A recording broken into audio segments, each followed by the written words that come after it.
Akebia stands out, or rather, climbs up. This lovely vine is a native to Asia, brought to Europe by plant hunter Robert Fortune in the 1840s. It soon spread to other countries, and although it's not common in Massachusetts yet, it's considered invasive in other parts of the United States. Perhaps it thrives because insects and diseases don't bother with it. This Akebia is located in a corner of our house, and the warning about it being invasive is spot on. It sprawls over anything in its way. We had to trim it because it started to grow up onto our roof. Several vines at Stephen Breyer's Triple Brook Farm are examples of just how aggressive they can be.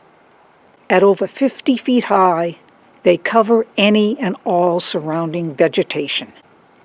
They're the boa constrictor of the plant world. Maybe their pliable stems could be used as an ingredient in basket weaving to help, in a small way, to alleviate their spread.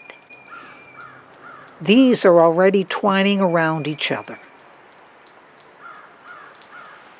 Akebia has 5 leaflets arranged like fingers on a hand. These are delicate, semi-evergreen, and may last through winter in some areas. New shoots are edible, but I haven't tried them. Young leaves can be used for tea. I brewed some and wasn't impressed. This plant is also called chocolate vine because of its fragrant small flowers, which bloom in April or May. Both male and female flowers appear in the same cluster. Males are smaller than the females.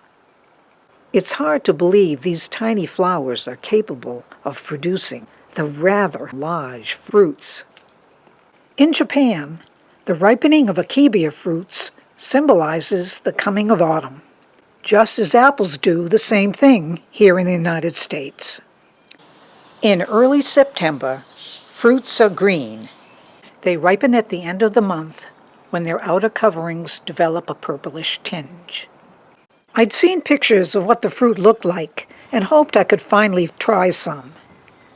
Our vine never produces fruit, since 2 different ones are needed for that to happen. Fortunately, Stephen Breyer has several Akebias running rampant on his property and generously offered to share their fruits with me. These are large. Some are as long as 5 inches. They resemble pawpaws, even though they're not related to them. Like many fruits, those of Akebia are a good source of vitamin C. They also contain vitamin B6, as well as calcium and potassium, and are used in traditional Chinese medicine. The outer shell of an Akebia fruit is a beautiful lilac color, and when ripe, it splits down the middle to reveal the inner fruit. This looks odd, exotic, weird, with its Cheshire cat smile. It looks like a huge caterpillar or a thin grayish pine cone. To eat the soft, gelatinous fruit, spoon it out from the thick covering. There are hundreds of small black seeds embedded in the squishy pulp, so suck on it to separate it from the seeds. The flavor is sweet, but not overpowering. A squeeze of lemon or lime juice can enrich its taste. Some people say eating the seeds is okay, but my advice is, don't. I tried some and felt like I was coming down with a sore throat. The feeling lasted for an hour, then disappeared. This doesn't happen when I eat just pulp. That's why I always spit out the seeds.